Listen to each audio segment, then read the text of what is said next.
Olá, o Direito Sem Fronteiras desta semana discute a intervenção humanitária.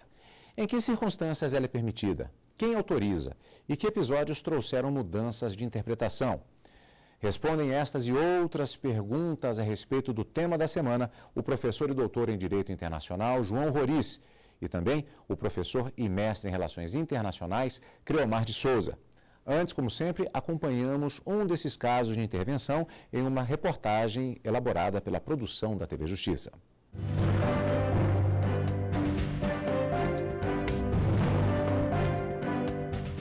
O caso da Líbia, em 2011, é emblemático. Por 10-0, o Conselho de Segurança da ONU aprovou a intervenção humanitária por meio da Resolução 1973, que autorizava os Estados-membros a tomar todas as medidas necessárias para proteger os civis sob ameaça de ataque no país.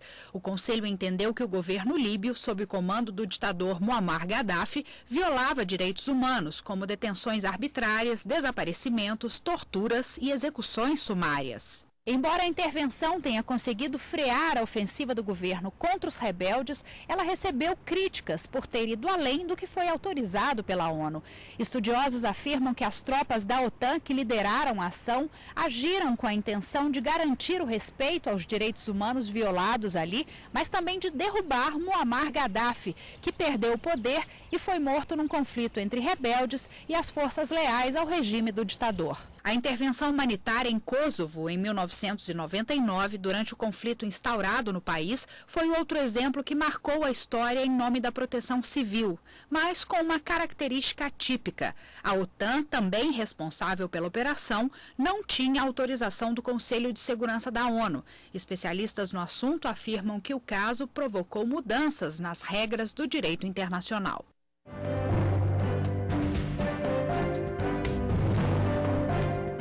Bom, um ponto concreto, eu acho que sem dúvida nenhuma, talvez o único em relação a esse tema de hoje, é o seguinte: quando as armas começam a disparar, aí nada é certo.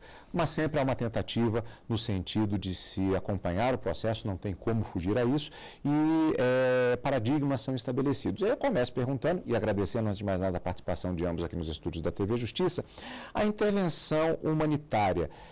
Há uma questão conceitual aí, o que é uma intervenção humanitária? Acho que, como vimos na reportagem, pelas próprias críticas no caso específico, ela não é o equivalente a uma declaração de guerra, ou pelo menos não deveria ser. A intervenção humanitária é um ato de uso da força em prol dos direitos humanos ou alguma outra causa humanitária. Ela foi regulada no decorrer dos séculos, mas no século XX ela ganha contextos específicos. Ela não foi tão tratada durante a Guerra Fria, mas durante a década de 90, com a flexibilização da agenda bipolar, ou com o fim da União Soviética, questões de direitos humanos começaram a fazer maior sentido na política internacional. E aí determinadas situações foram utilizadas nesse contexto para tentar intervir em determinados casos que a Carta das Nações Unidas não autorizava. Como que isso funciona? Segundo a Carta da ONU, há uma proibição do uso da força nas relações internacionais. Tem duas exceções a essa proibição. Uma primeira proibição é o artigo 42, que fala em autorização do Conselho de Segurança. Uma segunda proibição é aquela que fala em legítima defesa, do artigo 51. Portanto, não tem nada na Carta que autorize o uso da força somente em nome dos direitos humanos. Mas alguns países, liderados principalmente pelos Estados Unidos e pelo Reino Unido, começaram a entender que a Carta estava defasada, que uma nova moral internacional deveria ser imposta e que a intervenção deveria ser justa em alguns casos de violações maciças de direitos humanos. E aí, como bem citado na reportagem, o caso de Kosovo, em 1999, é o mais emblemático, porque o Conselho de Segurança das Nações Unidas não autorizou a intervenção e, mesmo assim, a OTAN interviu na ex-Iugoslávia, na Sérvia, em nome dos direitos humanos. Acredito que os pontos que o professor João levantou muito bem aqui dizem respeito a todo o elemento técnico e histórico que envolve a construção desse conceito de intervenção humanitária. O ponto, porém, que eu considero importante que nós façamos uma reflexão inicial é toda essa conjuntura de um ponto de vista legal, inclusive as interpretações sobre o marco legal, que é a Carta das Nações Unidas, as próprias votações e as ações daí decorrentes, ficam em alguma medida subordinadas ao que? Um elemento de pressão. né? O João, no histórico que ele deu, que foi perfeito, da evolução dessa lógica dos direitos humanos e da percepção de que os direitos humanos devem fazer parte de uma agenda das relações internacionais, pontuou duas questões que eu queria levar em consideração. A primeira é o fato de que durante a Guerra Fria se falava muito pouco da temática. Por quê? Porque as grandes potências impediam que esse tipo de assunto e agenda fosse levado adiante. Com esse vazio e essa expansão dos Estados Unidos como potência principal do sistema internacional e trazendo a reboque a União Europeia, você tem esse espaço de uma nova agenda. O problema é, e aí vou fazendo um paralelo com a reportagem exibida, nós temos uma dificuldade ainda muito grande em saber quais são os limites, isso quer dizer, até onde vai a proteção aos civis e em que momento se inicia a ação que é predatória e que tem um interesse de um Estado por trás, né? Nós vimos isso no Kosovo, nós vimos isso na Líbia recentemente, e isso é sempre uma ameaça que se coloca quando a gente está falando de proteção, porque em alguns casos nós temos também que os indivíduos estão sendo massacrados e que de alguma forma o argumento não cola. Isso quer dizer o quê? Não há uma comoção da sociedade internacional, por assim dizer, de um lado, e não há um comprometimento dos elementos estatais de outro de dizerem, olha, neste caso aqui também há transgressões e nós devemos agir.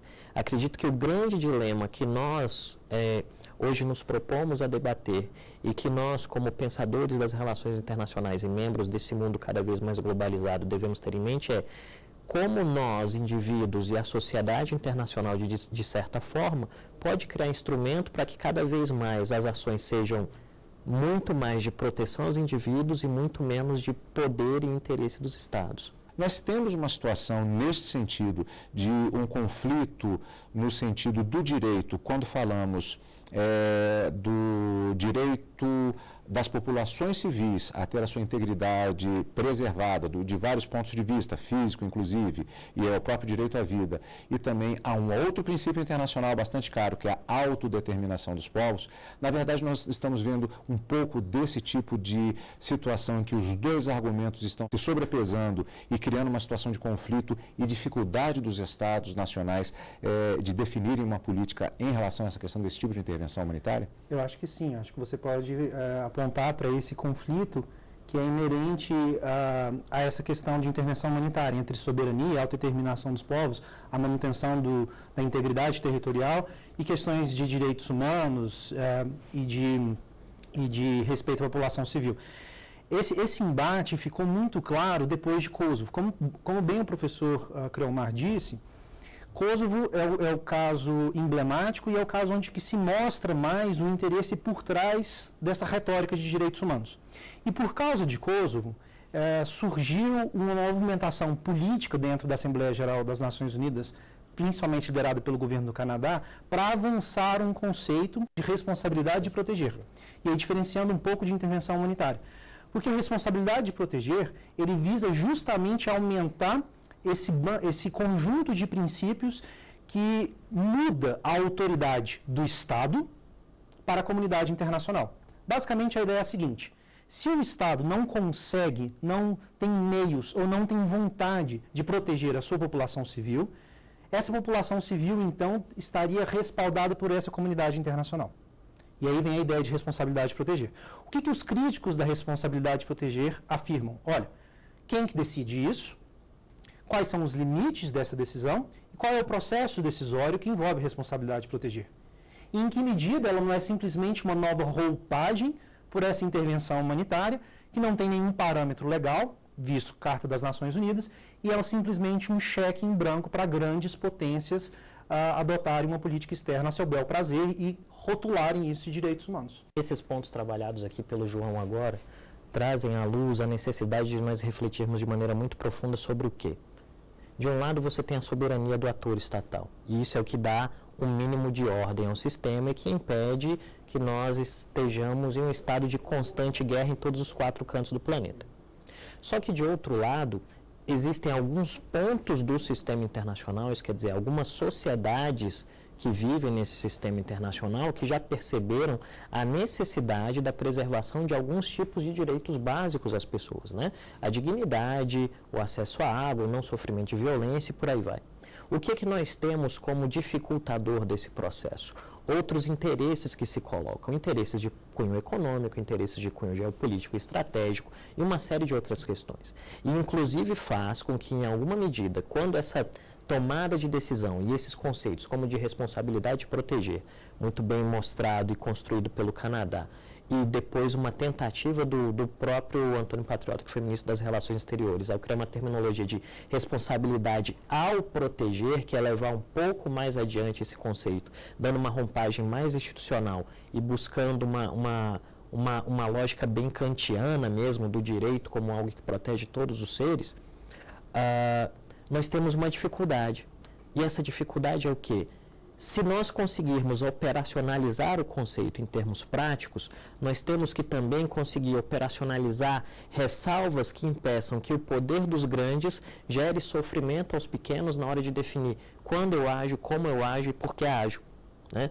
Porque um elemento que dá muita força a quem é crítico desse tipo de abordagem é dizer, olha só, eu vejo a comunidade internacional se mobilizando no que diz respeito à Líbia, porque a Líbia fornece uma quantidade considerável do petróleo que a Europa consome, mas eu não vi a comunidade internacional se mobilizando quando isso está envolvendo a Somália ou algum outro país que não tem nenhum tipo de recurso natural. Então, o que eu acredito que o embate que se coloca hoje com o conceito de responsabilidade de proteger, e mais especificamente com o conceito de responsabilidade ao proteger, é que há uma tentativa de alguns elementos dentro da tomada de decisão em relações internacionais que querem dizer, olha, nós realmente nos importamos e percebemos que o único jeito de fazer com que esses avanços sejam consistentes é a partir da formulação do conceito, que foi o que o João disse. Porque se você tem um conceito estabelecido e esse conceito é firme, é consistente, eu não posso mais questionar. O conceito lá está, eu crio todas as regras, né? Isso quer dizer, o lugar onde eu determino quem vota, como é decidido, para onde se vai, qual o curso de ação, qual o limite do uso da ação, do uso da força na ação, porque aí a gente constrói os parâmetros. E eu acredito que o primeiro passo é poder construir esses parâmetros. O segundo passo é ter consenso nesses parâmetros. E isso, em específico, é um dilema para as relações internacionais, porque é um dilema também na sociedade civil. Né? Se nós olharmos para dentro do Brasil, há hoje um questionamento acerca de quais são os parâmetros do uso da força por parte da polícia para reprimir determinada ação. Então, isso é da natureza humana. Mas o nosso desafio, eu acredito que se torna cada vez maior e cada vez mais nobre, no sentido de que a gente possa transpor alguns ganhos que são da nossa sociedade para outras sociedades. E aí eu colocaria um terceiro conceito, junto com soberania, responsabilidade de proteger, que seria a própria ideia de solidariedade. Né? Não dá para se pensar em direitos humanos se você não se solidariza pelos outros, se não há uma empatia. É isso que leva a sociedade aqui, que vive com determinado conforto, a forçar o seu Estado a tomar uma decisão de proteção a outro que ele não conhece. Nós vamos para um intervalo e voltamos em um instante só para continuarmos a nossa conversa de hoje sobre intervenção humanitária. É aqui no Direito Sem Fronteiras, que volta já. A Escola Brasileira de Estudos Constitucionais vai promover o Congresso Brasileiro de Direito Processual Civil, que debaterá o tema O Novo CPC, dias 5 e 6 de junho, em Campina Grande, na Paraíba. Informações e inscrições no site www.congressosebec.com.br.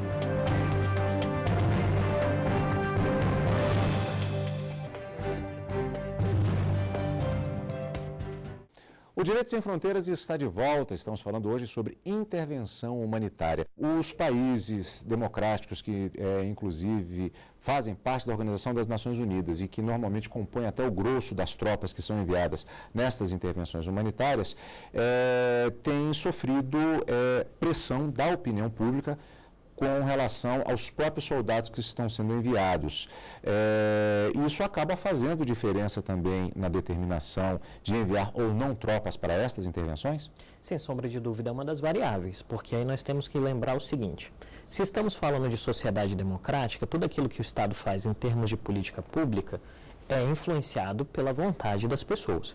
E isso faz com que, se essa sociedade tem um alto grau de maturidade em termos de hábitos e vivência democrática, a política externa também se enquadre nessa questão.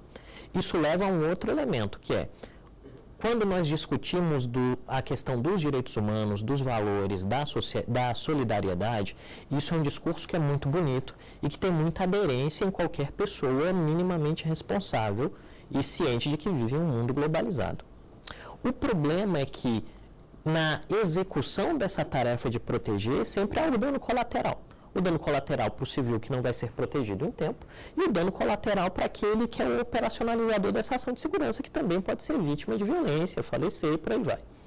O que nós temos de maneira prática é que o desafio que se coloca a essa sociedade que assume esse manto de solidariedade e de defesa de assunção dessa responsabilidade de proteger é o coeficiente de desgaste. Isso quer dizer, quantos dos seus essa sociedade consegue enxergar voltando para casa em sacos plásticos e quanto tempo essa ação perdura a partir daí.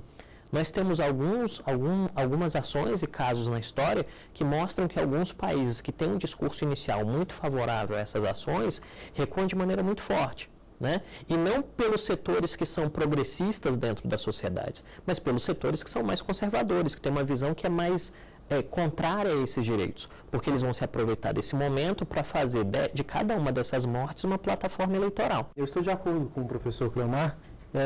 Gostaria de acrescentar que o tema dos direitos humanos ele entra na agenda internacional a partir dos anos 70, mais ou menos. Ele entra muito fruto de movimentos sociais dissidentes de esquerda de países latino-americanos e do leste europeu, e também entra depois numa certa especificidade na política externa estadunidense no governo Jimmy Carter. Mas desde a entrada dos direitos humanos na década de 70, ele continuou tendo uma relevância nas décadas seguintes e teve um aumento muito grande de importância, principalmente na década de 90. E aí sim, a opinião pública internacional, ou a opinião pública nacional, num seu conjunto, começa a influenciar extremamente os tomadores de decisão dentro dos ministérios das relações exteriores de diversos países, para em determinados contextos, adotar uma política mais favorável ou não, dependendo de uma situação ou de uma agenda política doméstica, a uma intervenção. Um ponto bastante específico e que parece causar uma certa, eu não diria confusão, mas talvez uma certa perplexidade, inclusive por conta desses paradigmas ser levados em consideração. Eu me lembro de reportagens que que foram publicadas recentemente e que falavam a respeito, por exemplo, na verdade especificamente era publicada uma fotografia de soldados prisioneiros que em seguida tinham as cabeças cortadas. E a reportagem já fazia um questionamento: estamos ficando insensíveis? A comoção que se esperava, talvez, que se causasse situações como essa e se falasse mais em intervenção humanitária, ela parece não acontecer. Mas, no caso, não há o argumento da intervenção humanitária em relação às operações militares que têm sido realizadas até agora. De que maneira se dá essa mecânica? Qual o argumento que tem sido utilizado para as operações aéreas que têm sido feitas em apoio aos atores regionais? No Estado Islâmico, realmente, a pauta dos direitos humanos não tem sido o grande carro-chefe das ações políticas contrárias ao Estado Islâmico. A ação, especificamente dos Estados Unidos, ainda se dá dentro de um enquadramento de guerra contra o terrorismo, não, obviamente, nos mesmos parâmetros de George W. Bush, mas de uma luta contra aqueles insurgentes, especificamente na Síria, no Iraque, em algumas outras regiões ali daquela parte do Oriente Médio. Então, em relação ao Estado Islâmico, os direitos humanos eles são secundários. A questão ainda é muito pautada pela geopolítica da região, pela questão do terrorismo, e direitos humanos não entra tanto em questão. Bom, já estamos falando da intervenção humanitária, seria já o caso in extremis, ou seja, já quando já um certo grau de comprovação, pelo menos, e que permite até uma tomada de decisão pela própria Organização das Nações Unidas, uma votação especificamente. Mas, na verdade, é um caminho que vai chegar até esse ponto e que ele percorre, inclusive, a questão da comprovação de que esses direitos estejam sendo efetivamente violados. De que maneira isso se dá? Até porque parece que No noticiário muitas informações nos chegam, mas a título de se aceitar uma comprovação específica, parece que é um pouco mais complicado. É isso mesmo, professor? Dependendo da situação, os processos de investigação são extremamente sensíveis, são extremamente dificultados pelo Estado onde eles ocorrem. Então, depende do caso. Então, no caso em Darfur, por exemplo, no Sudão, as autoridades sudanesas, até pouco tempo atrás, não cooperavam muito com as agências internacionais. Recentemente, o Omar al-Bashir, o presidente do Sudão, mandou fechar as agências de direitos humanos das Nações Unidas, que justamente investigavam casos. Em várias situações, na década de 90, as atrocidades foram contabilizadas posteriormente. Túmulos coletivos foram encontrados posteriormente. Cada vez a tecnologia tem sido um aliado maior nessa investigação. Mas ainda assim, dependendo dos casos, atrocidades maciças acontecem.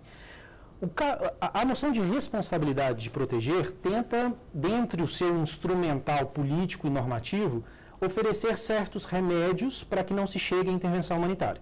Então, os defensores da responsabilidade de proteger se defendem falando, olha, responsabilidade de proteger não é só intervenção humanitária, nós temos também um trabalho de prevenção.